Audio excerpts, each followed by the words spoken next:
Hello and welcome back to PYQpedia. हम लोग revision through previous year question series कर रहे थे। अभी जो बीपीएससी की प्रीलिम्स आने वाली है 2024 की 70th, तो उसके लिए कर रहे थे। और इसमें हम लोगों ने इससे पहले 3 लेक्चर किए हैं, जिसमें हम लोगों ने 56 to 59 बीपीएससी के क्वेश्चन, प्रीवियस ईयर क्वेश्चन के एनालिसिस किए थे। और आज से जो हम लोग करेंगे 60 to 62 बीपीएससी के जो प्रीलिम्स के क्वेश्चन थे उसकी एनालिसिस करेंगे। और ये हमारा लेक्चर सीरीज 4 है। टोटल हम लोगों ने प्लान किया था कि 2000 क्वेश्चन करेंगे इन 40 वीडियोज़। तो ये हमारा 4th लेक्चर है एंड इट्स थोड़ा सा डिले हुआ है इसमें, बट अब एडवर्टीजमेंट आ गई तो सो आई एम प्लानिंग कि जितनी जल्दी हो सके हम इसको कंप्लीट करते हैं इस सीरीज़ को, सो दैट कि आपको फिर रिवीजन करने का भी टाइम मिल जाएगा। So let's start the session. इसकी पीडीएफ आपको टेलीग्राम चैनल PYQ_pedia पे मिल जाएगी, ठीक है।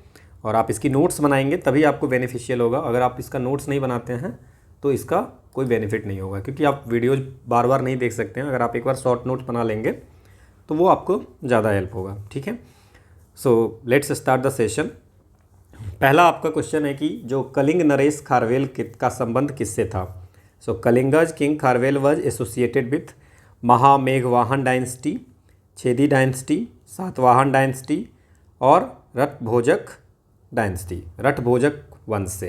तो कलिंगा किंग खारवेल जो है वो उसका संबंध किससे था, कौन से वंश से थे। तो ये खारवेल जो थे वो कलिंगा के किंग थे। जो भी कलिंगा कहाँ पे है, ये कलिंगा है आपको, कलिंग कहाँ पे है, इट्स इन उड़ीसा, ठीक है। और ये आपको 2nd सेंचुरी में आपको ये रूल किए थे, वहाँ पे राजा थे। और ये जो फेमस रूलर थे चेदी डायनेस्टी के, चेदी वंश के, वो ये फेमस रूलर थे। और चेदी वंश को ही हम लोग महामेघवाहन वंश भी बोलते हैं। तो इसमें ये दोनों सही होगा, महामेघवाहन डायनेस्टी भी और चेदी डायनेस्टी भी, दोनों मतलब कि नेम आपका सेम है, ठीक है। सो ये आपको ध्यान रखना है। So the answer should be more than one of the above, ठीक है। समझ में आ गया, ये एक्सप्लेनेशन है आपका। अगला क्वेश्चन है कि जो चीनी यात्री थे, है ना, उसका नाम सुंगयुन ने भारत की यात्रा कब की थी। तो चीनी यात्रा जो सुंगयुन थे, है ना, वो आपको 518 AD में आपको बुद्धिस्ट टेक्स्ट की खोज में वो यहाँ पे आए थे। और उन्होंने ये चीनी यात्री थे जो आपको बुद्धिस्ट एक मॉन्क थे, है ना, चाइनीज़ बुद्धिस्ट मॉन्क थे। वो बुद्धिस्ट टेक्स्ट की खोज में 518 AD में यहाँ पे आए थे। सो हमारा जो बेस्ट पॉसिबल आंसर होगा 515 से 520। So this would be the answer, ठीक है। अगला क्वेश्चन है कि निम्न में से किस हड़प्पाकालीन स्थल से हल का टेराकोटा, है ना, प्लाव का मिला है कहाँ से, ये आपसे कुछ पूछा जा रहा है। सो टेराकोटा ऑफ प्लाव ये जो है सो आपको कौन से साइट से मिला है, क्या धोलावीरा से मिला है, या बनावली से मिला है, या कालीबंगा से मिला है, या लोथल से मिला है। Lothal you know the famous for the आपको डॉकयार्ड के लिए है। एंड कालीबंग से जो है आपको जोता हुआ खेत मिला है, प्लॉट फील्ड मिला है, फील्ड का वहाँ पे कालीबंगा में मिला है, ठीक है। और जो बनावली है, बनावली कहाँ पे है, दिस इज़ इन हरियाणा में बनावली जगह है, वहाँ पे हमको टेराकोटा प्ला मिला है, ठीक है, ठीक है। टेराकोटा का बना हुआ प्ला मिला है हमको, ठीक है। तो ये हम आंसर क्या रखेंगे, बनावली। और आपको अगर पूछेगा कि प्लॉट फील्ड मतलब कि खेत जोता हुआ जो होता है वो कहाँ पे मिला है, तो you can say that Kalibangan. Clear. So confuse नहीं होना है दोनों में। अगला क्वेश्चन है कि उदंतपुर शिक्षा केंद्र निम्न में से किस राज्य में स्थापित है ना। उदंतपुरी थी, है ना, उदंतपुर एजुकेशन सेंटर वो कहाँ पे है, वो क्या बंगाल में है, क्या बिहार में है, गुजरात में है, तमिलनाडु में है। सो उदंतपुरी जो है इसको उदंतपुरी भी बोलते हैं, या उदंतपुर भी बोलते हैं, या उदंतपुर भी बोलते हैं, है ना। तो ये एक बुद्धिस्ट महाविहार हुआ करता था। अभी ये कहाँ पे, बिहार शरीफ, है ना, बिहार शरीफ में। ये बिहार शरीफ कहाँ पे है, बिहार में। तो ये जो उदंतीपुर एजुकेशन सेंटर था ये आपको बुद्धिस्ट एक महाविहार हुआ करती थी, है ना। और इसको ऐसा माना जाता है कि इसको किसने इस्टेब्लिश किया था, पाल शासक हुआ करते थे, जो पाल डायनेस्टी के फाउंडर थे गोपाल, उनके द्वारा ये उदंतीपुर एजुकेशन सेंटर खोला गया था। कब, 8th सेंचुरी में। क्लियर, ठीक है ना, ये ध्यान रखना है आपको। क्लियर। और जो नालंदा के बाद ये 2nd ओल्डेस्ट जो है सो आपको महाविहार माना जाता है इसको, उदंतीपुर को। क्लियर, ठीक है। ये एक्सप्लेनेशन में आपका दिया हुआ है। नाउ एक नेक्स्ट क्वेश्चन क्या है हमारा कि दीवाने अर्ज जो विभाग था वो किससे संबंधित था? क्या वो शाही पत्राचार से था, मतलब पोस्टल सिस्टम से था, या फॉरेन से था, विदेश विभाग से, या रक्षा विभाग से था, या वित्त विभाग था, या इनमें से कोई नहीं? ठीक है, अब ये फिफ्थ ऑप्शन नहीं आती है तो कोई दिक्कत नहीं, क्वेश्चंस तो रिपीट कर ही सकते हैं और करते ही हैं, है ना। सो दीवाने अर्ज जो है ये दिल्ली सल्तनत में होते थे, और दीवाने अर्ज जो स्टार्ट किया था दिल्ली सल्तनत में उनका नाम क्या था? बलबन, है ना। और ये आपको मिलिट्री डिपार्टमेंट होता था, है ना, जिसको तो मिलिट्री डिपार्टमेंट होता था, तो आंसर तो हो गया डिफेंस। और इसको मैनेज कौन करता था? उसका नाम था अरीजे मामलिक, ठीक है ना। तो ये भी क्वेश्चन पूछ सकता है कि इसको मैनेज कौन करता था मिलिट्री डिपार्टमेंट को, तो हम ये कह देंगे, ठीक है। अब इसमें जैसे दिल्ली जो सल्तनत थी उसमें कुछ चीज़ें हम आपको और बता देते हैं। जैसे आप देखिए, वजीर बोलते थे प्राइम मिनिस्टर को। देन एक होता था दीवानी रियासत, है ना, दीवाने रियासत, तो ये जो है सो फॉरेन अफेयर्स को बोलते थे। तो आपको अभी पूछा दीवाने अर्ज, तो वो दीवाने रियासत भी पूछ सकता है। देन सदर सदर पूछा जा सकता है ना, सदर सदर, तो ये मिनिस्टर ऑफ इस्लामिक लॉ को बोलते थे। दीवाने इंसा ये कॉरेस्पॉन्डेंस मिनिस्टर को बोलते थे। दीवाने अर्ज तो डिफेंस और वार मिनिस्टर हमने बात कर लिया है। और क्वाजिल क्वजत जो है वो मिनिस्टर ऑफ काजी, आप ऐसे याद रख सकते हैं, मिनिस्टर ऑफ जस्टिस के, ठीक है। और सुल्तान का जो डिप्टी होते थे उसको नायब बोलते थे। तो हमें ये सारी चीज़ें याद रखेंगे कि दीवाने अर्ज आज पूछा है तो अगली बार कुछ और भी पूछा जा सकता है। क्लियर, ध्यान रखना है इसको। अगला क्वेश्चन है, किस प्रकार की भूमि को अपरहत कहा जाता है? सो अपरहत, which type of land was called अपरहत, है ना। सो अगर आप गुप्ता पीरियड की ये देखेंगे, गुप्ता पीरियड की जो इंस्क्रिप्शंस हैं वहाँ पे बहुत सारी लैंड के बारे में लिखा गया हुआ है, ठीक है। तो उसमें लिखा हुआ है कि जो लैंड, जिस लैंड पे, लैंड बहुत तरह की हो सकती है, जहाँ पे कल्टीवेशन होती है, मतलब फसल लगाई जाती है, तो उसको बोलते थे, जो लैंड पे फसल उगती थी उसको बोलते थे क्षेत्र। क्या बोलते थे? क्षेत्र। और कुछ ऐसे भी होते थे जहाँ पे कल्टीवेशन नहीं होती थी, अनकल्टिवेबल था, वहाँ पे उपज नहीं होती थी, है ना, जिसको भी आप बंजर बोलते हैं ना, तो उसको बोलते थे खिला, ठीक है, समझ में आ गया। और इसके बाद ऐसे भी होते थे जो होते थे फॉरेस्ट लैंड, जंगल होते थे, है ना, ठीक है, तो उसको बोलते थे, क्या बोलते थे? अपरहत। क्या बोलते थे? अपरहत। So without cultivated forest land should be the answer. समझ में आ गया आपको? कल्टिवेटेड लैंड को क्या बोलेंगे? क्षेत्र। अनकल्टिवेबल लैंड जो होंगे उसको बोलेंगे खिला। और फॉरेस्ट लैंड को क्या बोलेंगे? आपको जंगल जो जिसको बोलते हैं, या फॉरेस्ट लैंड हो गया, उसको बोलेंगे अपरहत, ठीक है। और जो खेती, जो पशुओं के लिए है, पास्चर लैंड, गुप्ता समय में उसको क्या बोलते थे? गोपथ।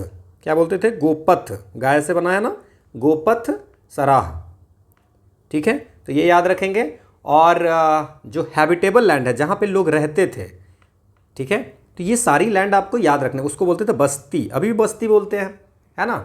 तो ये ध्यान क्या क्या रखना है कि सर अगर गुप्ता के समय में, पहले तो ये क्वेश्चन पूछा जा सकता है कि लैंड का ये सब जो है सो किस समय का था।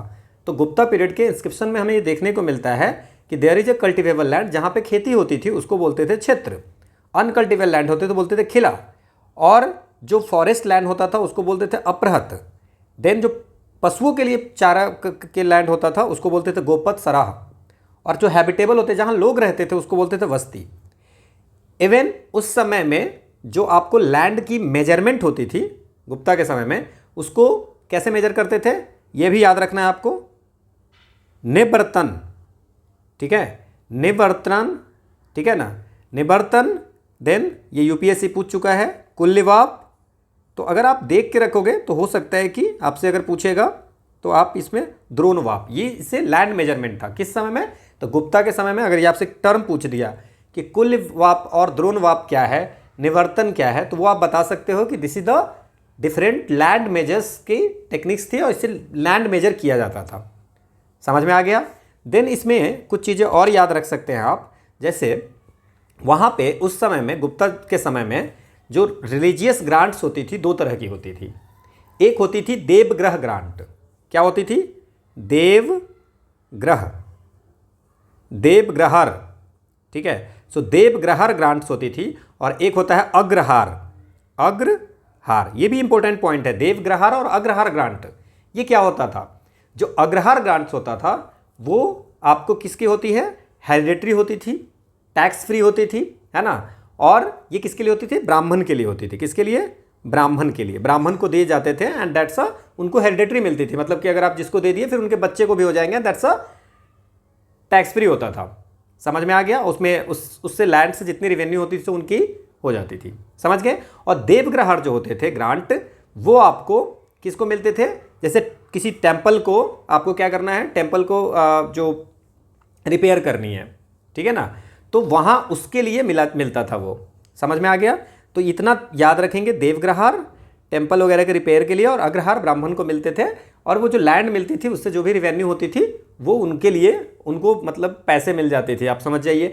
और उसी तरह देवग्रहार में ग्रांट जो होती थी, जैसे अगर रिपेयर करनी है तो हमने इतना लैंड दे दिया, तो उस लैंड से जो भी रेवेन्यू आएगा उससे वो जो काम होगा वो चलेगा। ठीक है ना, ये ध्यान रखना है कि मंदिर का काम चलेगा। क्लियर? इतनी चीज़ें याद रखें, बहुत सारी टर्म मैंने बता दिया आपको इसमें। और ये सारी चीज़ें आपको इसमें लिखी हुई है, तो आप उसमें देख सकते हो। अगला क्वेश्चन है कि फारसी यात्री अब्दुल रज्जाक भारत में किस राजा के शासनकाल में आया था? तो क्वेश्चंस देखिए इसमें क्या क्या चीज़ें बन रही है। पहला तो है कि अब्दुल रज्जाक कौन था?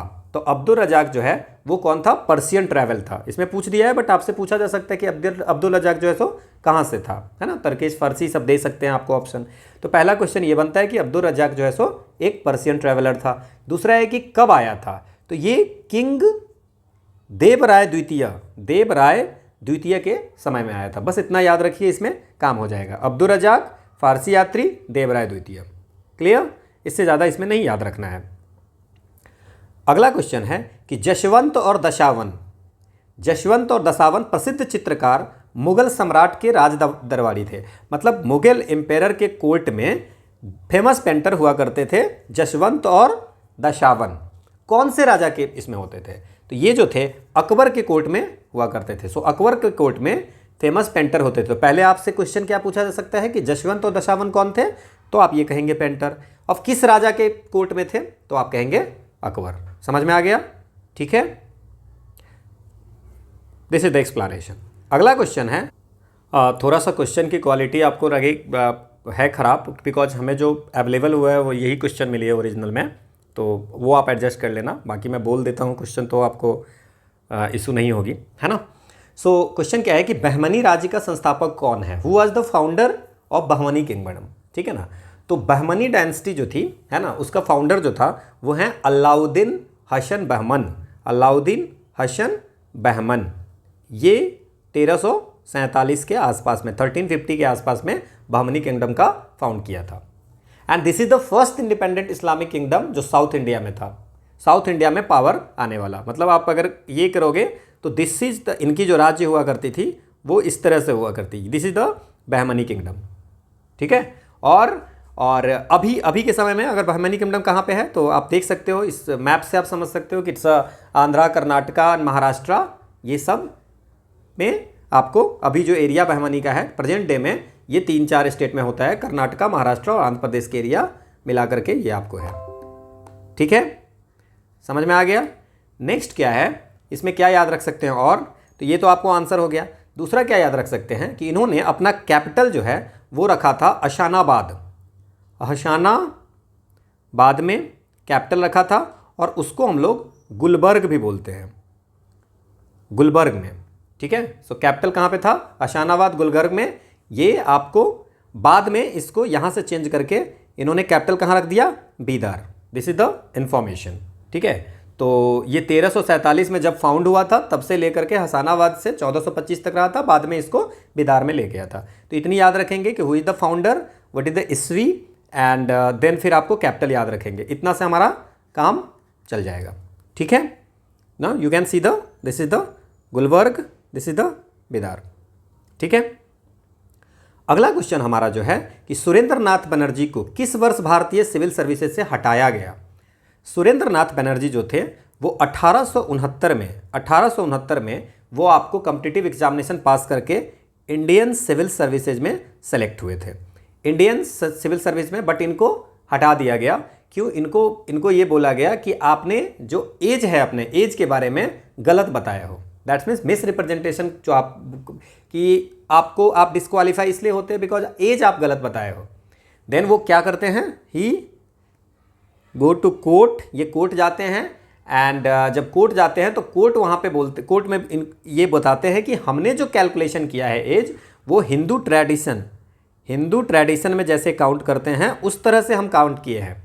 समझ में आ गया कि हमने जो कैलकुलेशन किया है एज का, वो हिंदी जो ट्रेडिशन होता है उसमें कॉन्सेप्शन से स्टार्ट होता है। जब से बच्चा पेट में होता है तब से कॉन्सेप्शन के समय से समय कि हम लोग काउंट करते हैं, तो उस तरह से हम काटे हैं, इसलिए हमारा एज है। बाद में इसको क्या होता है कि बाद में फिर से कोर्ट से एंड ये फिर बाद में अपॉइंट हो जाते हैं एंड वो मजिस्ट्रेट होते हैं सिलहट के मजिस्ट्रेट ये अपॉइंट हो जाते हैं। एंड अगेन क्या होता है, थोड़ा सा प्रोसीड्यूरल कुछ एरर होती है, उसके कारण इनको 1874 में दोबारा हटा दिया जाता है। सो दैट्स डिसमिस कर दिया जाता है, now dismissed.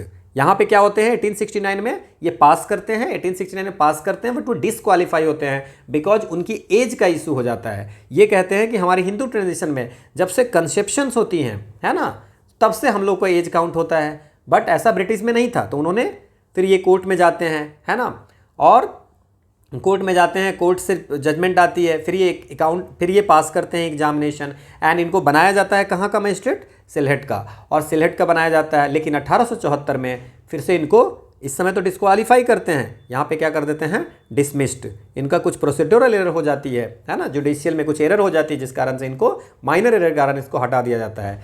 So he is the first Indian जो ये पास करते हैं। समझ में आ गया? ये डिसक्वालीफाई होते हैं first, sorry. So this is the answer 1874। एक चीज़ आप इसमें याद रखिए कि सत्येंद्र नाथ टैगोर ये सबसे पहले फर्स्ट इंडियन होते हैं। ये ठीक है, जो सुरेंद्र नाथ बैनर्जी होते हैं, he is not a first Indian, ये फर्स्ट इंडियन टू डिस्क्वालीफाई, जिनको हटा दिया जाता है। बट ये फर्स्ट इंडियन कौन होते हैं जो ICS में, इंडियन सिविल सर्विसेज में जाते हैं, वो है सत्येंद्र नाथ टैगोर। 1863 में ये आपको ज्वाइन करते हैं इंडियन सिविल सर्विसेज। तो 2-3 चीज़ें इसमें याद रखेंगे। पहला क्या याद रखेंगे कि क्या चीज़ याद रखेंगे कि सत्येंद्र नाथ टैगोर जो है 1863 में पहला ICS बने थे, first Indian to join Indian civil services. तो एक तो क्वेश्चन ये हो गया। दूसरा क्वेश्चन, सुरेंद्र नाथ बैनर्जी को हटाया गया था, पहले इनको एज की इशू के कारण इसको डिस्क्वालीफाई करार दिया था, फिर से इन्होंने ज्वाइन किया, कहाँ पे ज्वाइन किया, मजिस्ट्रेट एट सिलहट ज्वाइन किया, और 1874 में इनको प्रोसीड्यूरल कुछ जुडिशियल एरर हो गई थी, माइनर से एरर, इनके कारण इसको डिसमिस कर दिया गया था। तो ये सारी चीज़ें याद रखेंगे, अगर आपसे पूछेगा तो आप इसको बता देंगे। बाकी एक्सप्लेनेशन में सारी चीज़ लिखी हुई है। अगला क्वेश्चन है कि डायरकी, द्वैत शासन, who is known as the father of diarchy, द्वैत शासन का जनक किसे कहा जाता है। Know what is the diarchy, पहले तो ये है, it's a dual set of government. क्या है? ड्यूअल सेट ऑफ गवर्नमेंट, है ना। सो जैसे मान लीजिए कि वन इज अकाउंटेबल, एक अकाउंटेबल है। ब्रिटिशर क्या करते थे, ठीक है, ब्रिटिशर क्या करते थे कि जैसे आपको एक पपेट खड़ा कर दिए, ठीक है, मतलब किसी पर्सन को दे दिए कि चलो बंगाल के आप सारा चीज़ देखेंगे, मतलब बैक पे अगर मान लीजिए पब्लिक इसको रिस्पॉन्सिबल मानेगी, जो सामने है ना, तो काम सारा कौन कर रहा है, ब्रिटिशर्स, बट अकाउंटेबल कौन है, जिसको हमने हेड बना के रखा है। सो इसको बोलते हैं ड्यूअल सेट ऑफ गवर्नमेंट्स, मतलब पावर नहीं है बट सामने है। सिंपल सा याद रखिए, सिंपल सा इसमें आप याद रख सकते हैं, ठीक है ना, डिटेल में हम अब इसमें नहीं जाएंगे। तो ये जो शुरुआत हुई थी वो कैसे हुई थी, शुरुआत में ऐसा ही था, समझ में आ गया। नाउ डायरकी जो है ये किसने स्टार्ट किया था। सो लॉर्ड क्लाइव जी थे, या हेक्टर मुनरो जी थे, या लॉर्ड मैकले जी थे, या सर लियोनिल कर्टिस थे, या नन ऑफ द एबव है ना। तो सर लियोनिस कर्टिस जो है इसको बोलते हैं फादर ऑफ डायरकी। तो ये तो पहले हम याद रखेंगे, ठीक है ना। देन बाद में गवर्नमेंट ऑफ इंडिया एक्ट में शुरुआत में जो द्वैत शासन था वो इस तरह से बात होती है कि one is the accountable and one is not account. Later बाद में एक डबल गवर्नमेंट की सिस्टम आती है, गवर्नमेंट ऑफ इंडिया एक्ट 1919 में। जो ब्रिटिश इंडिया की प्रोविंस है वहाँ पे डबल गवर्नमेंट की बात आती है। हालांकि ये भी याद रखेंगे कि 1919 में आती है डबल गवर्नमेंट की, एंड 1935 में इसको एबोलिश किया जाता है डायरकी को प्रोविंस पे, ठीक है, और सेंटर में डायरकी ले आते हैं, ठीक है। अब समझिए क्लियर चीज़ें समझिए। अब इसमें क्या क्या चीज़ें पूछा जा सकता है। इनिशियली जो डायरकी था उसका मतलब था कि एक पपेट शासक को बिठाना और सारी पावर आपके पास में है, बट वो सामने में he is the accountable. Clear, समझ में आ गया। सो double set of dual set of government ये पहले होती थी डायरकी। बाद में गवर्नमेंट ऑफ इंडिया एक्ट 1990 के तहत ड्यूअल गवर्नमेंट लाया गया ब्रिटिश जो प्रोविंसेस थी वहां पे। समझ में आ गया। तो गवर्नमेंट ऑफ इंडिया एक्ट, लेकिन 1935 ने उसको एबॉलिश कर दिया और सेंटर में ले आया। समझ में आ गया। पहले जो बंगाल वगैरह थी वहां पे थी, बाद में इसको ऑफिशियली 1919 एक्ट से प्रोविंस में कर दिया और उसके बाद इसको हटा करके सेंटर में कर दिया लास्ट में। समझ में आ गया। Dyarchy at centre. होप आपको ये समझ में आओगे। The answer is sir Lionel Curtis is the father of the dyarchy. ठीक है। अगला क्वेश्चन है कि अखिल भारतीय किसान कांग्रेस संगठन का गठन किसने किया है। अखिल भारतीय किसान कांग्रेस, ठीक है ना। अखिल भारतीय किसान सभा और ऑल इंडिया फार्मर्स यूनियन जो है ये आपको 1936 में, अखिल भारतीय किसान कांग्रेस या ऑल इंडिया फार्मर्स यूनियन जो है ये आपको 1936 में लखनऊ सेशन में, इंडियन नेशनल कांग्रेस के जो लखनऊ सेशन हुई थी वहाँ पे इसका 1936 में गठन किया गया था। ठीक है। ये बेसिक क्वेश्चन इसमें बहुत बार आई है, हमने हर बार इसको डिस्कस किए हैं और आगे भी हम करते रहेंगे इसको डिस्कशन, है ना। देन एक क्वेश्चन है कि which among the following year Santhal विद्रोह कब हुआ था, ये आपसे क्वेश्चन पूछ रहा है। तो संथाल विद्रोह जो हुआ था वो 1855-56 के समय में हुआ था। This is right. और ये कहाँ पे हुआ था। सिंहभूम रीजन है, हजारीबाग है ना, बीरभूम है, ये सब जो रीजन है ना, बिहार झारखंड का, वहाँ पे ये हुआ था ना। Who is the leader of Santhal revolt, ये थे कौन, सिद्धू। ये भी आपको याद रखना है, बहुत बार पूछते हैं, सिद्धू एंड कान्हू। ठीक है। कुछ चीज़ें जो आपको किसी भी रिवॉल्ट का हमारे छूट जाएंगे वो आगे बहुत बार ऐसी क्वेश्चंस पूछे हुए हैं, वहाँ पे हम लोग उसको ऐड कर लेंगे। समझ में आ गया। तो ये आपको सिद्धू और कान्हू लीडर याद रखेंगे।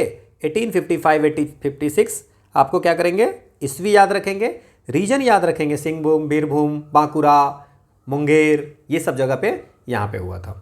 ठीक है ना। क्लियर, ध्यान रखना है। बाकी एक्सप्लेनेशन में सारी चीज़ें दी हुई है।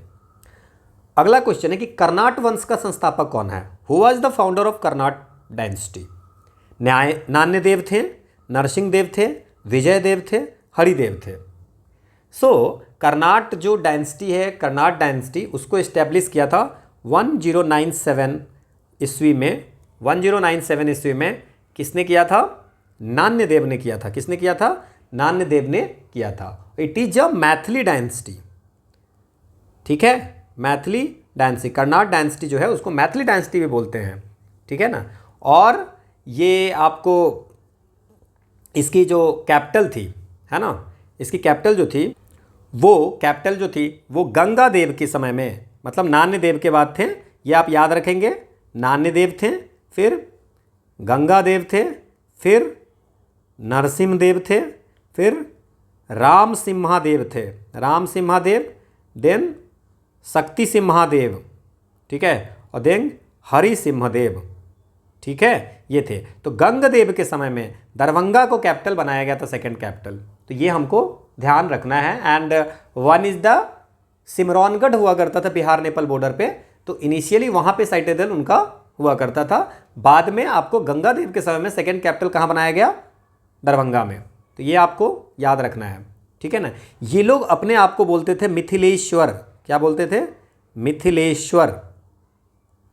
ठीक है ना। और इन लोगों ने ही सबसे पहले मैथिली लिटरेचर को रिकॉग्नाइज किया था, मैथिली लिटरेचर को। ठीक है ना। और इन्हीं के समय में वर्ण रत्नाकर जो है इनके समय में ही कंपोज हुआ था। कौन लिखा था, वर्ण रत्नाकर किसने लिखा था, ज्योतिरीश्वर ठाकुर। क्या लिखे थे, ज्योतिरीश्वर ठाकुर।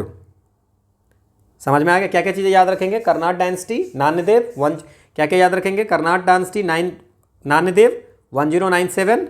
ठीक है ना। मिथिलेश्वर बोलते थे, मैथिली लिटरेचर इस समय हुआ था। दरभंगा यहाँ पे सेकंड, गंगादेव के समय में दरभंगा सेकंड कैपिटल बना था। वर्ण रत्नाकर बुक लिखी गई थी ज्योतिरेश्वर ठाकुर के द्वारा। इतनी चीज़ें हम इसमें याद रखेंगे। लास्ट रूलर कौन था, हरसिमदेव। ठीक है, इतनी चीज़ें याद रखेंगे। और ये सारी चीज़ें आपकी एक्सप्लेनेशन में दी गई है। सिमरौनगढ़, दरभंगा, ये सब तो कीवर्ड है, ये हम याद रखेंगे, है ना। अगला क्वेश्चन है कि who was the first Muslim conqueror of Bihar. Bihar का प्रथम मुस्लिम विजेता कौन था? ठीक है, मलिक इब्राहिम थे, इल्तुतमिश थे, बख्तियार खिलजी थे या अली मर्दान खलजी थे। ठीक है ना। नाउ इसमें आपको क्या क्या याद रखना है, पहले हम लोग बात करते हैं जो इसका आंसर है। The answer is Bakhtiyar Khalji, फिर हम बाकी सारी ऑप्शन पे भी देखते हैं। सो बख्तियार खिलजी जो है ये एक तुर्को अफगान मिलिट्री लीडर हुआ करते थे, मिलिट्री जनरल होते थे। किसके जनरल होते थे ये याद रखना है, ये कुतुबुद्दीन ऐबक जी के ये जनरल हुआ करते थे। ठीक है, और ये जो है सो आपको ये जब इंडियन सब कॉन्टिनेंट में आते हैं बहुत सारे बौद्धिस्ट मॉन्क वगैरह को मारते हैं एंड 1200 ईस्वी के आसपास में 1200 में ये आपको बिहार में आते हैं। और यहाँ पे हम याद रखेंगे कि बिहार में ये पहला मुस्लिम कॉन्करर बिहार का हो जाता है। फिर बिहार से ये बंगाल में जाते हैं, है ना, और फिर वहाँ पे जो उनकी बंगाल की जो कैपिटल सिटी हुआ करती थी गौर, वहाँ पे वो कैप्चर कर लेते हैं, है ना। तो इस्लामिक रूल जो बंगाल में भी जो स्टार्ट किया है वो बख्तियार खिलजी ने किया है। ठीक है ना। इन्होंने एक टाउन बनाई थी, उसका नाम है बख्तियारपुर, अभी भी है ना। और इसके बाद ये इनको मारा कौन? अली मर्दान। किसने मारा? अली मर्दान ने, है ना। और अली मर्दान मार दिया और 1210 में ये बन जाता है बंगाल का सुल्तान। समझ में आ गया। बाद में अली मर्दान को भी 1212 में मार दिया जाता है। समझ में आ गया कि ठीक है। तो ये हमको ये, और इनका जो मरे हैं जहाँ पे, वहाँ पे कहाँ पे नाम रखेंगे याद? बिहार शरीफ। तो बख्तियार खिलजी का, ठीक है ना, मौशलम जो है वो कहाँ पे है? बिहार शरीफ में। चलिए ठीक है, तो ये अली मर्दान खिलजी भी जान गए, बख्तियार खिलजी भी जान गए। अब मलिक इब्राहिम कौन था? ये एक ना सूफी संत हुआ करते थे। क्या होते थे? सूफी संत, जो साउथ बिहार को 14th सेंचुरी में, मतलब आफ्टर बख्तियार खिलजी के 200 साल बाद ये जो है सो साउथ बिहार को कॉन्क्योर किया था मलिक इब्राहिम। इसलिए ये आपको सूफी संत एंड वॉरियर भी हुआ करते थे। तो ये बख्तियार खिलजी के 200 साल बाद साउथ बिहार को कैप्चर किया था। ठीक है ना। और ये ठीक है, यहाँ पे ध्यान रखना है 1210 ईस्वी में जब ये अली मर्दान खिलजी थे, उस समय इल्तुतमिश जो है, इल्तुतमिश क्या है, ये अपना फोर्स को भेजते हैं, है ना, बिहार को कैप्चर करने के लिए। तो ये भी आपको याद रखना है, इल्तुतमिश जो है सो, है ना, कैसे है। नाउ अब इसमें क्या क्या चीज़ें याद रखेंगे, समराइज करते हैं। फर्स्ट मुस्लिम कॉन्करर जो थे वो थे बख्तियार खिलजी। बख्तियार खिलजी जो थे जनरल हुआ करते थे कुतुबुद्दीन ऐबक के। समझ में आ गया। ये जो है सो बिहार को 1200 ईस्वी में आपको बिहार में इन्वेट करते हैं। बाद में गौर जो सिटी हुआ करती थी बंगाल की, वहाँ पे वो जा कर के कैप्चर कर लेते हैं। और इन्होंने एक बख्तियारपुर टाउन भी बनाई है और इनको मारते हैं अली मर्दान जी, इनको मार देते हैं। और बाद में और कहाँ पे मारते हैं? यहाँ पे जो मौशलम इनकी है वो है आपको बिहार शरीफ में, ये याद रखेंगे। फिर याद रखेंगे कि बख्तियार खिलजी के 200 साल बाद मलिक इब्राहिम जी साउथ बिहार को कैप्चर किए थे और इल्तुतमिश ने अली मर्दान खिलजी के खिलाफ 1210 से 11 ईस्वी में फोर्स भेजा था बिहार को कैप्चर करने के लिए। सो ये जितनी भी आपकी ऑप्शन है हमने सबको डिस्कस कर लिया। ठीक है, आंसर आपको पता है सी होगा, एक्सप्लेनेशन पूरी दी हुई है। ठीक है, अगला क्वेश्चन आपका है कि निम्न में से किस वायसराय के कार्यकाल में भारतीयों को राय बहादुर और खान बहादुर की उपलब्धियां मिली? किस वायसराय के समय में? Who among the following viceroy period the title of Rai Bahadur and Khan Bahadur were began to conferred, मतलब देना शुरुआत हुआ। नाउ सबसे पहले तो बात हम ये करते हैं कि what is the Khan Bahadur and what is the Rai Bahadur, ये था क्या, है ना। देन फिर हम लोग इसको देखेंगे। नाउ खान बहादुर, बहादुर का मतलब क्या हो गया? खान बहादुर, है ना। बहादुर का मतलब ब्रेव, है ना। सो ब्रेव लीडर को खान बहादुर बोलते थे। सो ये ना ऑनररी टाइटल हुआ करते थे ब्रिटिश इंडिया में, जो मुस्लिम को दिया जाता था और जोरेस्ट्रियन को। किस समझे? सो खान बहादुर टाइटल किसको देते थे? मुस्लिम एंड जोरेस्ट्रियन को देते थे खान बहादुर। एंड जो राव बहादुर होते थे, राव बहादुर या इसको हम लोग राय बहादुर बोलिए, तो ये दिया जाता था, ये टाइटल किसको दिया जाता था? आपको हिंदू बुद्धिस्ट है ना, क्रिश्चियन, इनको दिया जाता था Rai Bahadur. So these are the Khan Bahadur, Rai Bahadur क्या है, टाइटल। और ये खान बहादुर किसको दिया जाता था, मुस्लिम एंड जोरोस्ट्रियन को, और राव बहादुर हिंदू, बुद्धिस्ट और आपको क्रिश्चियन को दिया जाता था। यहाँ तक कोई दिक्कत नहीं है। और सरदार बहादुर दिया जाता था, सरदार बहादुर जो नहीं पूछा है, वो दिया जाता था सिख को। समझ में आ गया। ये ब्रेव लीडर की उपाधि मिलती थी। खान बहादुर से छोटा जो होता था रैंक, उसको बोलते थे खान साहिब। क्या बोलते थे, खान साहिब। तो ये भी याद रखना, साहिब लगा दो, वो जो है तो सबसे वो छोटा रैंक होता था। नाउ ये जो शुरुआत हुई थी, ये आपको शुरुआत जो हुई थी टाइटल देने का, ये हुई थी मुगल इंडिया में, ठीक है ना, मुस्लिम के लिए हुआ था, जो पब्लिक सर्विस प्रोवाइड करता था वहाँ पे। ब्रिटिश वहाँ से लेकर के एंड वो ये इन्होंने स्टार्ट कर दिया। समझ में आ गया। और ये जो कब से स्टार्ट हुआ, ये आपको लॉर्ड लिटन के समय में स्टार्ट हुआ। So Lord Ripon, Lord Lytton, Lord Mayo, Lord Dufferin. तो इसमें क्या होगा, तो आंसर हो जाएगा हमारा लॉर्ड लिटन। ठीक है, ये आपको एक्सप्लेनेशन में दिया हुआ, देख लीजिए, ये टाइटल्स है ना, ये सारी इमेज दी हुई है, आप देख लेना। उद्वंत प्रकाश के लेखक कौन है, किताब है उद्वंत प्रकाश, ये किसने लिखा है, मौली कवि ने लिखा है, बोधराज ने लिखा है, परमल ने लिखा है और विद्यापति ने लिखा है। किसने लिखा है, सो उद्वंत प्रकाश जो है सो वो लिखा है मौली कवि ने। और इन्होंने और भी चीज़ें बुक लिखी है, जैसे उद्वंत विनोद भी इन्होंने लिखी है ना। सो उद्वंत प्रकाश, उद्वंत विनोद, ये सब बुक जो है इन्होंने लिखा है। बाघ सिंह, ये सब जितनी भी बुक है ये आपको मौली कवि ने लिखा है। तो इतना बस याद रखेंगे। अगला क्वेश्चन है कि नालंदा बिहार को डिस्ट्रॉय किसने किया है। तो पहले तो हम बात कर लेते हैं कि नालंदा बिहार जो है वो बनाया किसने। तो ये बनाया कुमार गुप्त ने। किसने बनाया, कुमार गुप्त। गुप्ता डायनेस्टी के कुमार गुप्त ने 5th सेंचुरी में इन्होंने बनाया था। ठीक है ना। और डेफिनेटली बुद्धिस्ट महाविहार हुआ करती थी। एंड मगध एम्पायर में एक लर्निंग सेंटर हुआ करती थी बहुत बड़ा 12th सेंचुरी में एंड में। So end of 12th century कौन आया था, बख्तियार खिलजी। हमने बताया था कि बहुत सारे बुद्धिस्ट को मार भी दिए थे, है ना। तो उन्होंने बख्तियार खिलजी ने पूरे जो मॉनेस्ट्री थी उसको डिमोलिश कर दिया था, बहुत सारे मॉन्क को मार दिया था, एंड इवन लाइब्रेरी को जला दिया था। तो हम इतना याद इसमें रख लेंगे। ठीक है। अगला है कि कर्नाट डायनेस्टी का लास्ट किंग क्यों है। अभी हम कर्नाट डायनेस्टी थोड़ी देर पहले पढ़े थे कि सबसे पहले नान्यदेव थे 1097 ईस्वी में, और हमने ये भी बात किया था कि हरसिम देव, तो हरसिम देव जो थे वो आपको लास्ट किंग हुआ करते थे। ठीक है, मिथिला डायनेस्टी, मिथिलेश्वर हमने बात कर ली है। ठीक है। अगला क्वेश्चन है कि राजनीति रत्नाकर के लेखक कौन है। सो राजनीति रत्नाकर जो किताब है उसके लेखक कौन है, चंदेश्वर जी हैं, विद्यापति जी हैं, ज्योतिरेश्वर है, ज्योतिरेश्वर अभी हम लोग बात किए थे, है ना, या हरिब्रह्म देव है। ठीक है ना। तो राजनीति रत्नाकर के जो लेखक हैं वो है आपको श्री चंडेश्वर जी, है ना। राजनीति रत्नाकर की बुक जो है वो लिखा है किसने, विद्वद्वर श्री चंडेश्वर विरचिता। चंडेश्वर जी के रचित, विद्वान श्री चंडेश्वर जी के द्वारा रचित राजनीति रत्नाकर। ठीक है, तो ये हम लोग याद रख लेंगे।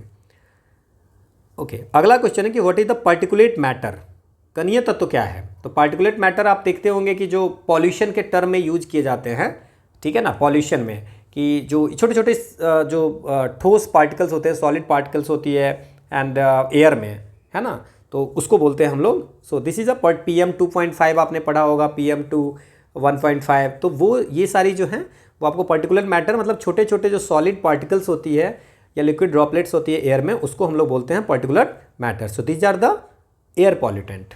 क्लियर, समझ में आ गया। अगला क्वेश्चन है कि दक्षिण अमेरिका में मध्य अक्षांशीय घास के मैदान का क्या है। So what is the name of mid latitude grass land in south America. तो साउथ अमेरिका की ग्रासलैंड कौन है। अच्छा, आप मुझे बताइए कि प्रेरी कहाँ पे है। प्रेरी जो पाई जाती है वो नॉर्थ अमेरिका में पाई जाती है, USA एंड कनाडा में, नॉर्थ अमेरिका में पाई जाती है। जो पैम्पास है वो आपको साउथ अमेरिका में पाई जाती है, अर्जेंटीना, ब्राज़ील, ये सब जगह पे पैम्पास पाई जाती है। जो आपको ये वेल्ड है ये आपको साउथ अफ्रीका में पाई जाती है। It's not a south America, south Africa में पाई जाती है। स्टेपीज जो हैं वो आपको ये साइबेरिया तरफ पाया जाता है, यूरोपियन रशिया रशिया का जो यूरोपियन वाली साइड है उधर पाई जाती है। और भी है, जैसे कि एक लानूश करके है, लानूश ग्रासलैंड है, तो ये आपको वेनेजुएला में पाई जाती है ना, वेनेजुएला में। देन एक कैंटरबरी है, ये आपको न्यूजीलैंड में पाई जाती है ना। शवाना है, ये आपको सेंट्रल अफ्रीका में पाई जाती है ना। पुस्ताज है, तो ये आपको हंगरी में पाई जाती है। तो ये सब हम याद रख सकते हैं। और भी मैंने आपको बाकी डॉन है, वो आपको ऑस्ट्रेलिया में पाई जाती है। तो हमसे कोई भी ग्रासलैंड पूछेगा तो हम उसको आराम से आंसर दे पाएंगे। सो आई रोट दिस, ठीक है। अगेन दूसरा क्वेश्चन देख लीजिए, पूछा ग्रेट विक्टोरियन डिजर्ट कहाँ पे है, डेजर्ट।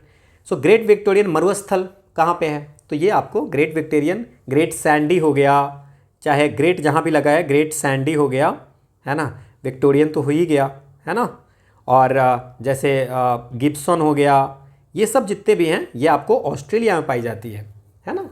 तो ये भी हमको याद। इंडिया में कौन सा है डिजर्ट, थार, ठीक है ना।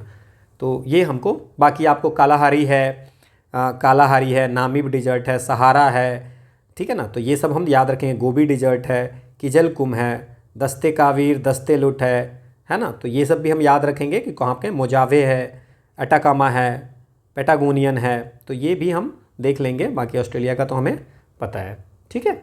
तो सारे डिजर्ट हम लोग याद रखेंगे।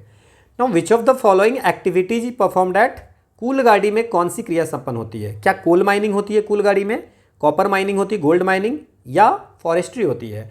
सो जो ऑस्ट्रेलिया का कालगुरली और जो कूलगार्ली है, ये आपको फेमस जो है वो गोल्ड माइन के लिए है, जो कि वेस्टर्न ऑस्ट्रेलिया में है। So the answer should be gold mining. You can see the, ये प्लेस है कालगुरली, है ना, और कूलगार्ली, ये जो प्लेस है ये famous for the gold mining के लिए ऑस्ट्रेलिया में फेमस है, ठीक है। अगला क्वेश्चन है कि कुछ इंडस्ट्रीज दिया हुआ है और प्लेसेस दिया हुआ है कि बेंगलुरु में कौन सी इंडस्ट्री है, कोरबा में कौन सी इंडस्ट्री है, जमशेदपुर में कौन सी है, मलाज खंड में कौन सी इंडस्ट्री है। सो अगर बेंगलुरु की बात करें तो हिंदुस्तान एरोनॉटिक्स लिमिटेड वगैरह, जो मतलब एरोनॉटिक्स की बहुत सारी जो है, कहाँ पे है, ये आपको एयरक्राफ्ट का बेंगलोर हम कह सकते हैं। एंड डेफिनेटली अगर आप ये जमशेदपुर की बात करोगे तो आयरन एंड स्टील जमशेदपुर में हमने कितनी बार पढ़ा है। सो सी का 1 तो फिक्स ही है, सी का 1 होगा तो एक ही ऑप्शन है, तो आंसर तो हम लिख सकते हैं, बाकी हम देख लेते हैं। सो जमशेदपुर आयरन स्टील के लिए फेमस है, बेंगलुरु जो है सो एयरक्राफ्ट के लिए है। एंड जो ये मलाज खंड है, मलाज खंड is the famous for the copper and Korba is the famous for the aluminium. So these place, और ये किस चीज़ के लिए फेमस है वो आपको ध्यान रखना है, ठीक है। अगला है कि निम्नलिखित सागरों में से किसमें औसत लवणता सबसे ज़्यादा है, मतलब सबसे ज़्यादा साल्टी कौन है, ठीक है ना। साल्ट वर्ल्ड का साल्टीएस्ट वाटर बॉडीज कौन सा है, तो इसमें तो ब्लैक सी है, येलो सी है, मेडिटेरियन सी और डेड सी चूँकि आपको दे दिया हुआ है, तो आपको पता होना चाहिए कि वर्ल्ड में 33% 7% सैलिनिटी के साथ में वर्ल्ड का सबसे सॉल्टीएस्ट वाटर बॉडी जो है वो डेड सी है। मतलब इतना सारा डेड सी इसमें सॉल्ट मिला हुआ है, 33.7%, ठीक है। तो ये डेड सी जो है आपको, वो आपको सबसे ज़्यादा सॉल्टीएस्ट है। नाउ डेड सी है किधर, बताइए कौन कौन सी कंट्री के बीच में है। Israel, West Bank and Jordan, याद रखना है आपको। दिस इज द डेड सी, ये इजराइल है, इधर वेस्ट बैंक है और इधर जॉर्डन है। समझ में आ गया। अगला क्वेश्चन है, निम्नलिखित स्थानों में कहाँ तांबा उद्योग कहाँ पे है। मेजर कॉपर माइंस जब कहाँ पे है, तारापुर में है, टोटागढ़ में है, रांची में, खेतरी में। So Khetri mine is the famous for the तांबा के लिए, कॉपर के लिए फेमस है खेतरी माइन। ये आप लोगों को पता होगा कहाँ पे है, ये राजस्थान में है, ठीक है। So Khetri mine in the Rajasthan, इससे सिंहभूम कॉपर बेल्ट झारखंड में भी है, वहाँ पे भी है। मलाज खंड कॉपर बेल्ट जो मध्य प्रदेश में है, अभी हम थोड़ी देर पहले मलाज खंड की बात की है ना, मलाज खंड, this is in the Madhya Pradesh, this is famous for the copper. तो क्वेश्चंस अगर आप सॉल्व करते हैं तो उसमें अगर हर एस्पेक्ट को देख रहे हो तो आपका हो जाएगा। झारखंड में भी सिंहभूम कॉपर बेल्ट है, ठीक है। तो राजस्थान में खेतरी, झारखंड में सिंहभूम और मलाज खंड मध्य प्रदेश में, एम से मलाज खंड, एम से मध्य प्रदेश, ठीक है। ये एक्सप्लेनेशन दिया हुआ है। अगला क्वेश्चन है कि गोल्डन क्वाड्रिलेटरल क्या है, स्वर्णिम चतुर्भुज। तो गोल्डन क्वाड्रिलेटरल जो है एक नेशनल हाईवे का नेटवर्क की बात की गई है, जो इंडिया की जो 4 सिटी हैं, है ना, उनको कनेक्ट करने का। कौन कौन, दिल्ली, कोलकाता ईस्ट में, दिल्ली नॉर्थ में, कोलकाता ईस्ट में, मुंबई वेस्ट में एंड चेन्नई आपको साउथ में। तो इन चारों को आपको जो 4 सबसे बड़ी मेट्रो पॉलिसीज हैं उनको जो है सो कनेक्ट करने की बात हो रही है। सो दिल्ली, कलकत्ता, मुंबई, तो ये चारों अगर ऐसे करेंगे, सो दिल्ली से कोलकाता, कोलकाता से मुंबई एंड अगर चेन्नई हम इधर कर दें थोड़ा सा, मुंबई यहाँ कर दिए ना, दिल्ली मुंबई, यहाँ पे चेन्नई कर दें, तो ये आपको दिल्ली से मुंबई और ये आपको कोलकाता से चेन्नई और ये मुंबई से चेन्नई। सो ये आपको देख लीजिए, ये आपको चतुर्भुज बन गया। सो दिस इज द, इसीलिए इसको बोलते हैं गोल्डन क्वाड्रिलेटरल। सो क्या हो गया, नेशनल हाईवे प्रोजेक्ट है। Now you can see that this is the Delhi, Kolkata, Mumbai, Chennai, ये आपको चारों को मिलाने का ये बनाया गया हुआ है, ठीक है, इसीलिए इसका नाम रखा है चतुर्भुज, है ना। अगला है, भारत के निम्नलिखित भागों में द्रविडियन प्रजाति मुख्यतः कहाँ है, द्रविडियन पीपल कहाँ पे है ना। तो ये आपसे पूछा रहा है कि कहाँ पे है। तो द्रविडियन जो है, अगर आप इसमें थोड़ा सा समझ पा रहे होंगे, तो द्रविडियन जो है वो मैक्सिमम आपको साउथ इंडिया में कि नॉर्थ वेस्टर्न में कि नॉर्थ ईस्टर्न में कि नॉर्थ इंडिया में, तो आप ये कह सकते हो कि it's basically in the south India में है, ठीक है ना। सो इंडिया में अगर बात करें तो साउथ इंडिया में द्रविडियन पीपल है, ठीक है। सो द्रविडियन जो है आपको, ये आपको साउथ में है, ठीक है ना। आसान सा क्वेश्चन था। निम्नलिखित में किस पहाड़ी पर पूर्वी घाट पश्चिमी घाट से मिलता है। आसान सा क्वेश्चन है इसमें कि वेस्टर्न और ईस्टर्न घाट कहाँ पे ज्वाइन करता है, कौन सी माउंटेन रेंज पे, ठीक है ना। सो वेस्टर्न और ईस्टर्न घाट जो होगा, जो माउंटेन रेंजेज है, वो सेपरेट किससे होता है, पहले याद रखिए।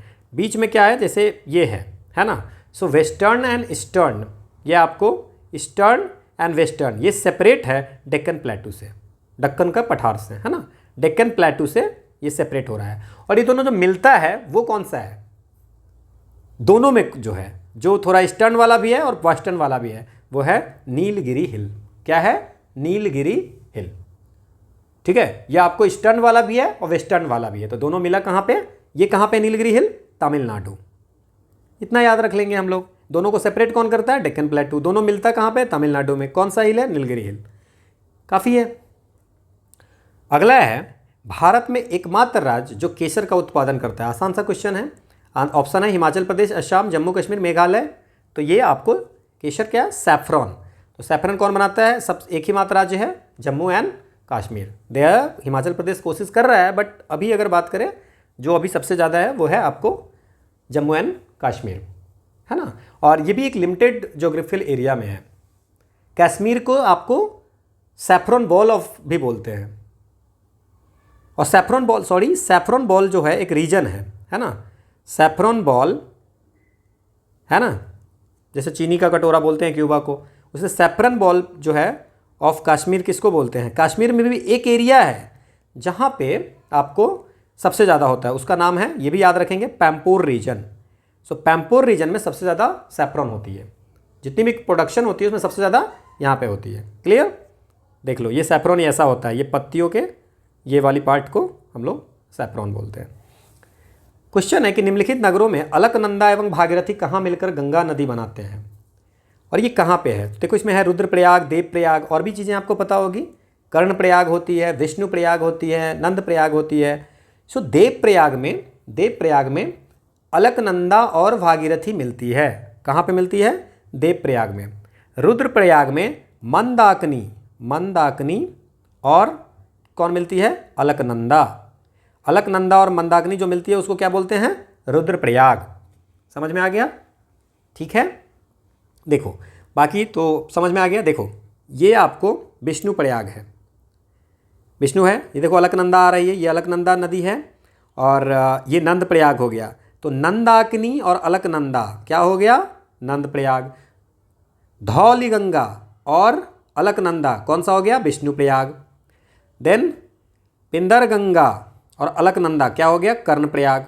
Alaknanda is a common, Mandakini and Rudraprayag, Mandakini और अलकनंदा रुद्रप्रयाग, और भागीरथी और अलकनंदा मिलता जहाँ पे है उस प्लेस को बोलते हैं देवप्रयाग, और यहाँ से मिलकर के ये बन जाती है गंगा। होप आपको ये समझ में आया होगा। आपसे पूछा गया है कि at which of the following towns the Alaknanda and Bhagirathi combines to form, दोनों मिलता कहाँ पे है और मिल करके गंगा बनाता है। तो देव प्रयाग में अलकनंदा और भागीरथी मिलती है। ये ब्लू वाली जो है ये आपको अलकनंदा है।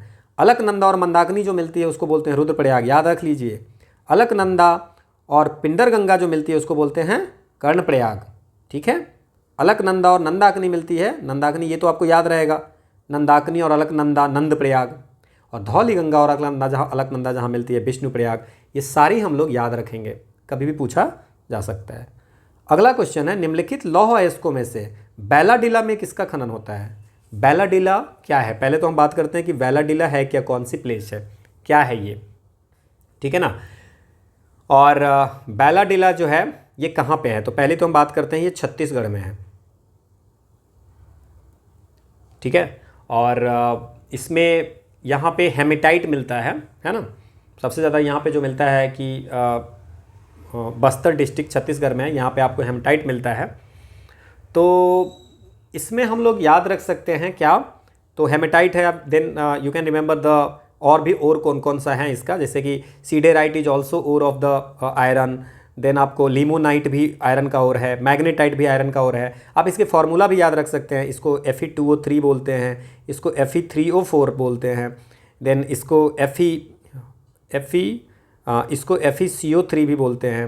एंड देन इसको Fe2O3 3H2O भी बोलते हैं, ठीक है ना। So this is the limonite magnetite. Formula भी याद रख सकते हैं। और ये जो बैलाडीला रेंज है, बैलाडीला रेंज जो है वो आपको छत्तीसगढ़ में है, ये याद रखेंगे, है ना। तो ध्यान रखना है इसमें। और these all are the hematite ore, but Bailadila range में हमको हेमेटाइट मिलता है। और हेमेटाइट में सबसे ज़्यादा जो आयरन होती है किस में होती है, ये भी याद रख लीजिए। मैग्नेटाइट में 72% जो है वो आयरन होती है। देन इसके बाद हेमेटाइट में 70%, बाकी लेमोनाइट एंड सीडेराइट में कम। तो अगर ओर्स पूछेगा तब भी बता देंगे, बैलाडीला रेंज कहाँ है पूछेगा तब भी बता देंगे, है ना। तो this is the explanation. Iron ore from these mines exported to the Japan and South Korea भाया विशाखापत्तनम पोर्ट। इन ओर से जो ये माइन है ना, यहाँ से ये जो आपको बैलाडीला रेंज से जो माइन है वहाँ से आपको जो आयरन ओर होती है ना, वो आपको जापान और साउथ कोरिया जाती है विशाखापत्तनम पोर्ट के द्वारा। अगला क्वेश्चन है कि तेल नदी है, रिवर तेल is a tributary of which of the following नदी? तेल रिवर। तो महानदी की, महानदी है आपका ऑप्शन में नहीं है। सो महानदी की जो है आपको लेफ्ट बैंक ट्राइब्यूटरी, महानदा की सॉरी ये राइट बैंक ट्राइब्यूटरी है। राइट बैंक ट्राइब्यूटरी जो है वो है ओंग तेल जोंक। कौन कौन है? ओंग तेल जोंक। और लेफ्ट बैंक ट्राइब्यूटरी जो है महानदी की वो कौन सी है? शिवनाथ, हसदेव, याद रखो ये सब चीज़ें, है ना। मांड और इब, मांड, हसदेव, शिवनाथ, ये जो है आपको ये left bank tributary of the Mahanadi है। और ये ओंग टेल जोंक जो है वो आपको महानदी की राइट बैंक ट्रैंक है। आपसे पूछा है रिवर तेल, तेल किस में है? राइट बैंक ट्राइब्यूटरी है। All are tributary, but sometime it is asked कि लेफ्ट बैंक है कि राइट बैंक है। Now you can see that Tel Jonk Ong जोंक, है ना। देन शिवनाथ, हसदेव, मांड, ईब, ये समझो ये नदी है, ठीक है ना। तो right bank and left bank, clear. अगला क्वेश्चन है कि which of the following canal system irrigate areas of Bihar? Bihar के एरियाज को कौन कैनाल सिस्टम सिंचाई होती है, किससे, है ना। बिहार के क्षेत्र में सिंचाई कैसे होती है? अपर गंगा कैनाल से, त्रिवेणी कैनाल से, शारदा कैनाल से और ईस्टर्न यमुना कैनाल से, किससे होती है ना। तो पहले तो हम बात करते हैं कि जो शारदा कैनाल है कहाँ पे? ये उत्तर प्रदेश की सबसे बड़ी कैनाल है, ठीक है ना। और डेफिनेटली शारदा का कैनाल है, ये शारदा रिवर पे है ना। मेन सोर्स जो इस कैनाल का है वो शारदा रिवर है। और ये कहाँ पे है? उत्तर प्रदेश के कौन सी डिस्ट्रिक्ट में? पीलीभीत में। काफ़ी है, मतलब कि बिहार का पूछ रहा है तो शारदा कैनाल तो गया, आंसर होगा नहीं। जो त्रिवेणी कैनाल है आपका, त्रिवेणी कैनाल जो है सो कौन से रिवर पे है? ये है गंडक रिवर पे। और ये आपको नॉर्थ वेस्ट बिहार में इरिगेशन के लिए यूज होता है। So Triveni canal should be the answer. Now एक चीज़ और याद रखेंगे, अगर गंडक की बात किए हैं तो गंडक रिवर जो होती है, गंडक रिवर को हम नारायणी भी बोलते हैं, नारायणी भी बोलते हैं, ठीक है। और इसको गंडकी भी बोलते हैं, गंडक रिवर को गंडकी भी बोलते हैं, नारायणी भी बोलते हैं। और ये आपको गंगा की ट्राइब्यूटरी है, left bank tributary of the Ganga की ट्राइब्यूटरी है ये। इसमें एक चीज़ और याद रखो कि यहाँ पे एक सालीग्राम मिलती है, जो बिहार में पूजा होती है, वो सालीग्राम पत्थर जो है सो इस नदी से मिलती है, इसे इसको सालीग्राम ही भी बोलते हैं समटाइम, ठीक है। देन अगर आप बात करें कि वो सिर्फ ईस्टर्न यमुना कैनाल के बारे में बात कर दीजिए, ये आपको ये कैनाल बनाया था शाहजहां ने, ये 1631 ईस्वी में, है ना। बाद में ब्रिटिशर्स ने इसको कंप्लीट किया था 1830 में। यह अभी उत्तर प्रदेश में ओरिजिनेट होती है, सहारनपुर की तरफ है, ठीक है। बस इतना हम याद रखेंगे, इससे ज़्यादा नहीं। हमारा त्रिवेणी कैनाल आंसर हो गया। And you can see this कि ये कौन कौन सी है, अपर गंगा कैनाल है ना, तो ये आप देख सकते हो, ठीक है। एक्सप्लानेशन में सारी दी हुई है। अगला है कि which of the following landforms occupy the north western part of Bihar. तो बिहार में ना तीन मेनली चीज़ें हैं, तीन है जो बिहार की मैप है वहाँ पे। वन इज द शिवालिक, ऊपर में जो है शिवालिक है, जो वेस्ट चंपारण वगैरह वाली जो एरिया है शिवालिक है। इसके बाद बिहार प्लेन है एंड इसके बाद साउदर्न प्लेटू है, नीचे जो है सो साउदर्न प्लेटू है। नाउ ये तीन फीचर हैं इसमें, ठीक है ना। तो नॉर्थ वेस्ट पार्ट में जो है वो आपको, तो इसमें पूछ रहा है कि नॉर्थ वेस्टर्न पार्ट में क्या है। तो नॉर्थ वेस्टर्न पार्ट में अगर बात करें, नॉर्थ वेस्टर्न पार्ट में, इस पार्ट में, ठीक ना, नॉर्थ वेस्टर्न पार्ट में, तो नॉर्थ वेस्टर्न पार्ट में बिहार के जो है वो है सोमेश्वर हिल रेंज। सिंपल सा क्वेश्चन है। कैमूर प्लेटू किधर हो जाएगा, नीचे हो जाएगा, है ना। कैमूर डिस्ट्रिक्ट वगैरह ये सब आपको नीचे हो जाएगा, वेस्ट में, है ना, ठीक है ना। तो इसमें बांका से लेकर के कैमूर डिस्ट्रिक्ट तक पूरा इसमें आ जाएगा। यू कैन, आप मैप देखोगे तो आपको ये समझ में आ जाएगा। और बाकी जो बीच में जितनी भी चीज़ें हैं वो सब आपका आ जाएगा इसमें, बिहार की प्लेन में आ जाएगी, ठीक है। सो बिहार की मैप में अगर हम बात करें, ठीक है, so this is the portion and यहाँ पे ये नॉर्थ वेस्ट का हो गया, बाकी इधर साउथ का, है ना, और ये प्लेन का बीच में एरिया हो जाएगा, ठीक है। तो ये हम ध्यान रखेंगे। हमसे जो क्वेश्चन पूछा है, विच of the following landform occupy in the north western part of the Bihar state, तो ये जो हो जाएगा आपका सोमेश्वर हिली रेंज हो जाएगा। आसान सा क्वेश्चन है, बाकी एक्सप्लेनेशन में सारी चीज़ें दी हुई है, ठीक है। अगला क्वेश्चन है कि which of the following national highway connect Chhapra और गोपालगंज के बीच में कौन सा है। क्या 77 नंबर है, क्या 84 है, क्या 85 है, क्या 80 है। तो छपरा और गोपालगंज के बीच में जो NH है वो 85 है। तो ये भी हम याद रखेंगे कि छपरा और गोपालगंज के बीच में कौन सी है राष्ट्रीय राजमार्ग। अब अगर हम बिहार को देखते हैं, जैसे अभी मैंने बोला नॉर्थ वेस्टर्न वाली पार्ट, तो आप ये समझ गए होंगे। और ये आपको बांका है ना, ठीक है ना। और ये इससे कैमूर तक का पूरा जो है सो आपको साउदर्न प्लेटू में आता है, बीच में आपको नॉर्दर्न प्लेन में। तो हमने बात कर लिया है। नाउ सी, अगर आप इसमें देख रहे हो तो हमसे कौन कौन सा और पूछा है, 77, 84 और 80। सो NH 77 है ना, और 80 नंबर है आपका, 80 है, ठीक है। तो ये आप देख सकते हो कि, और ये गोपालगंज से लेकर के आपको छपरा तक का है, गोपालगंज से छपरा, ठीक है। सिवान होते हुए देखो ये आपको छपरा, तो गोपालगंज से छपरा बिहार में आपको ये हो गया 85, ठीक है। तो हम ऐसे याद रखेंगे, क्लियर। बाकी आप इसमें मैप में देख लेना कि कौन सा कैसे कैसे है, तो आपको समझ में आ जाएगी। Not going to discuss.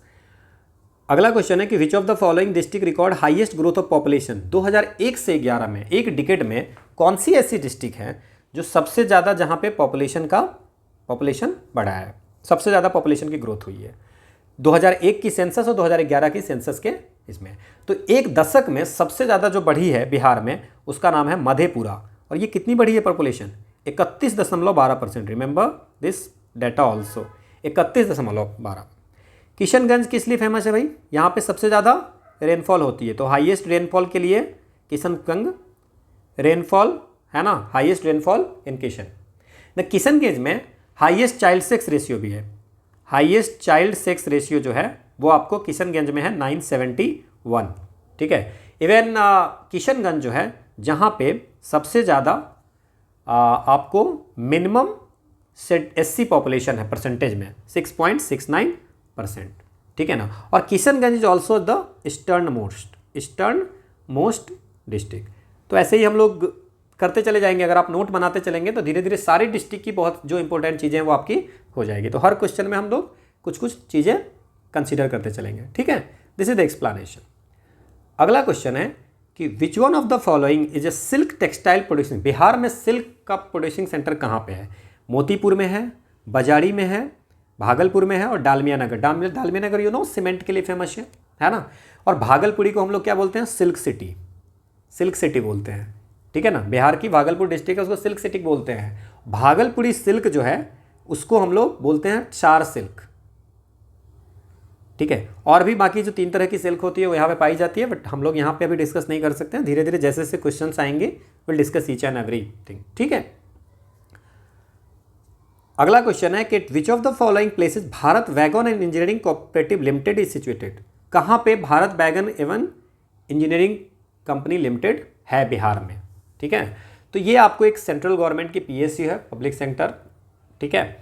और ये आपको मिनिस्ट्री ऑफ, ये भी याद रखिए, heavy industry and public enterprises में है। बस इसकी जो है अब जो है, ठीक है ना, एडमिनिस्ट्रेटिव कंट्रोल जो इसकी दे दी गई है ना, ये अंदर में किसके है, ministry of heavy industry and public enterprises. इसकी एडमिनिस्ट्रेटिव कंट्रोल जो है मिनिस्ट्री ऑफ रेलवे के पास में है। और ये जो आपका है वो है कहाँ पे सिचुएटेड है, मोकामा, बिहार, ठीक है। This is the explanation. अगला क्वेश्चन है कि कॉन्स्टिट्यूशन डे कब मनाई जाती है। सो कॉन्स्टिट्यूशन डे जो है 26 नवंबर 1949 को constitution of India, constituent assembly जो इंडिया का था, उन्होंने कॉन्स्टिट्यूशन को अडॉप्ट किया था, जो 26 जनवरी 1950 से लागू हुआ था। बट अडॉप्ट कब किया था, 26 नवंबर को। तो उस दिन को हम लोग संविधान दिवस कह के मनाते हैं, ठीक है। संविधान दिवस 26 नवंबर को। इसमें नेशनल लॉ डे भी होता है, नेशनल राष्ट्रीय कानून दिवस भी मनाया जाता, उसको बोलते हैं भारतीय संविधान दिवस या नेशनल लॉ डे, है ना। 26 नवंबर को मनाई जाती है कि उस दिन हम लोगों ने अडॉप्ट किया था, लागू हुआ था 26 जनवरी 1950 से, ठीक है। अगला है कि which officer of the government of India has the right to take part in the proceeding of parliament of India even though he is not a member. कौन ऐसा भारत सरकार का अधिकारी है जो भारतीय संसद का सदस्य नहीं है फिर भी उसकी कार्यवाही में भाग ले सकता है। तो हमारे संविधान के अनुच्छेद 76 में ये लिखा हुआ है कि एक होंगे अटर्नी जनरल। क्या होंगे, अटर्नी जनरल होगा, और उनको वो जा करके प्रोसीडिंग में भाग ले सकते हैं पार्लियामेंट में, किसी भी हाउस में, और वो बोल भी सकते हैं वहाँ पे, है ना, ठीक है। और किसी भी जॉइंट सेटिंग में भी बैठ सकते हैं, वो कहीं के मेंबर भी हो सकते हैं, बट वो वोट नहीं दे सकते हैं बिकॉज वो मेंबर नहीं है, तो वोटिंग अधिकार उनको नहीं है ना। इज नॉट, और अटर्नी जनरल जो है गवर्नमेंट सर्वेंट है भी नहीं, तो प्राइवेट लीगल प्रैक्टिसेस कर सकता है, उनको प्राइवेट लीगल प्रैक्टिस करने से डिवाइड नहीं किया गया है। समझ में आ गया। और इसी तरह स्टेट में कौन होते हैं, सॉलिसिटर जनरल। स्टेट में कौन होते हैं, solicitor general of India and additional solicitor general of India, ठीक है। So the answer should be आपको अटर्नी जनरल ऑफ इंडिया, ठीक है।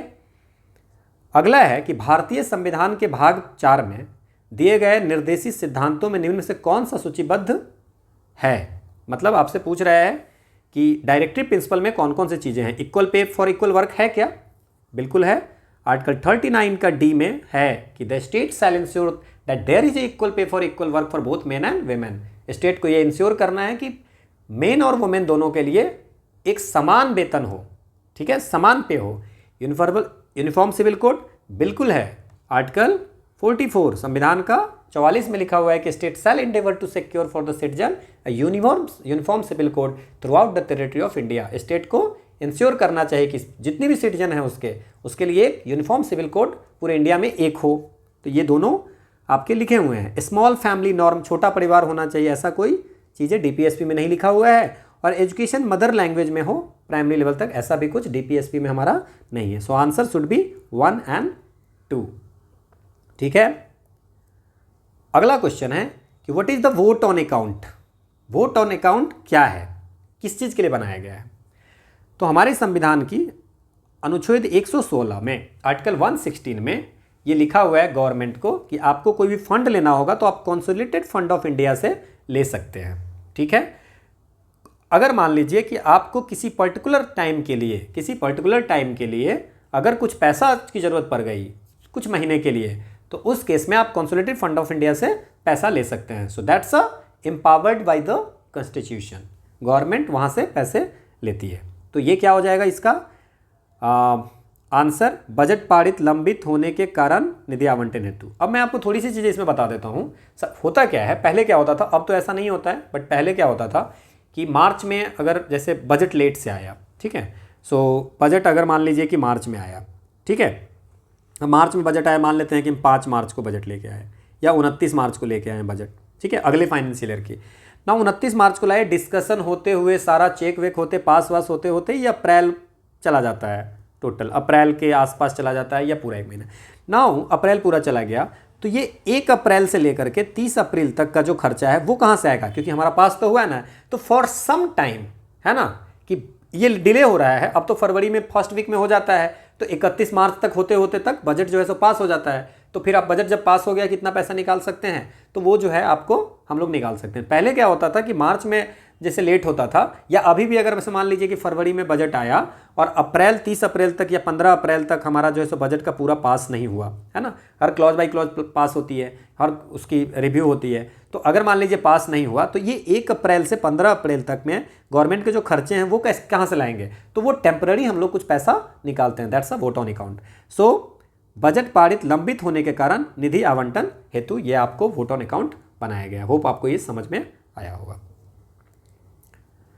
अगला है कि भारत में ब्लॉक स्तर पर बनी पंचायत समिति केवल है एडवाइजरी बॉडी है, पंचायत समिति कंसल्टेटिव कमेटी है, कोऑर्डिनेटिंग एंड सुपरवाइजरी अथॉरिटी है या एडमिनिस्ट्रेटिव अथॉरिटी है। पंचायत समिति ठीक है ना, वो ब्लॉक लेवल पे होती है, ठीक है ना, ये तो पता ही है कि ब्लॉक लेवल पे है। ग्राम सभा सबसे नीचे है ना, देन आपको पंचायत समिति, देन जिला है ना। तो जिला परिषद और ग्राम पंचायत ग्राम सभा के बीच में ये लिंक बनाती है। So this is the coordinating and supervisory authority, कि इनका जिला से कोऑर्डिनेट करना है और ग्राम सभा को सुपरवाइज भी करना है। So this is the block level वाला जो अथॉरिटी पंचायत समिति है उनका है कि कोऑर्डिनेटिंग और सुपरवाइजरी अथॉरिटी है। समझ में आ गया, तो ये ध्यान रखना है। अगला है कि अ सीट ऑफ मत MP member of parliament can be declare vacant if he absent himself from the house for कितने दिनों तक एब्सेंट होने पे किसी MP की सीट आपको डिक्लेयर्ड हो जाती है, वैकेंट हो जाती है, कितने दिन तक वो अगर सदन में नहीं जाएगा तो।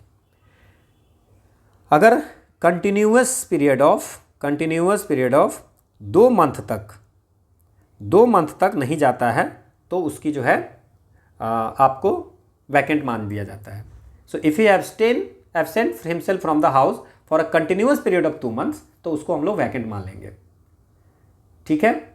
अगर 60 डेज किसी भी हाउस में बिना हाउस के परमिशन से किसी भी मीटिंग में भी नहीं जाते हैं तो भी वो सीट, मतलब कि वही 2 महीने हो गए है ना। सो 2 मंथ में अ seat of MP can be declare vacant if he absent himself from the house for a continuous period of 2 month, ठीक है, समझ में आ गया। तो answer should be 2 month. Clear.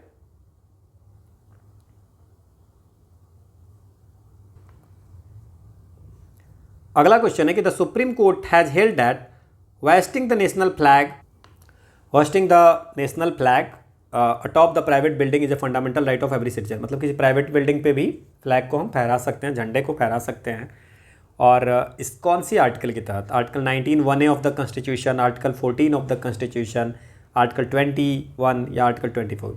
14 तो राइट टू इक्वलिटी वाले में आ जाती हैं, एंड 25 जो है 25 जो है आर्टिकल वो आपको profession, freedom of conscience and free profession practice and propagation of religion वगैरह में आ जाती है। तो this would not be the answer. ये राइट टू इक्वलिटी में नहीं आएगा, राइट टू लाइफ में नहीं आएगा। इट्स आर्टिकल 19(1)(a) जो कहता है कि all citizen shall have the right to freedom of speech and expression. So ये आर्टिकल 19(1)(a) के तहत सुप्रीम कोर्ट ने ये कहा था कि प्राइवेट बिल्डिंग पे भी आप झंडा फहरा सकते हो, ठीक है। अगला क्वेश्चन है, इसमें अगर आपको फंडामेंटल राइट्स वगैरह याद रहता तो आपका काम आराम से हो जाता। कौन सी ऐसी फंडामेंटल राइट है जो सिर्फ इंडियन सिटीजन के पास में है, एलियन को नहीं है, फॉरेनर्स के पास नहीं है? कौन से ऐसे है? तो आप याद रखेंगे 15, 16, 19, 29 और 30 ये सिर्फ इंडियन के लिए है। 15, 16, 19, 29, 30, ठीक है। सो अगर हम इसमें बात करते हैं, so freedom of speech and expression 19, ठीक है, ये सिर्फ इंडियन के लिए है। देन आपको इक्वलिटी बिफोर लॉ, ये सबके लिए है। It's a for Indian and foreigner, alien सबके लिए, ठीक है। देन आपको right of minority, protection of life and liberty, protection of life and liberty, ये इसकी अगर बात करते हैं तो क्या होगा, ये भी आपको हो जाएगा। सो राइट टू ऑफ माइनॉरिटीज जो है, right of minority this is also for the सिर्फ सिटीजन के लिए है।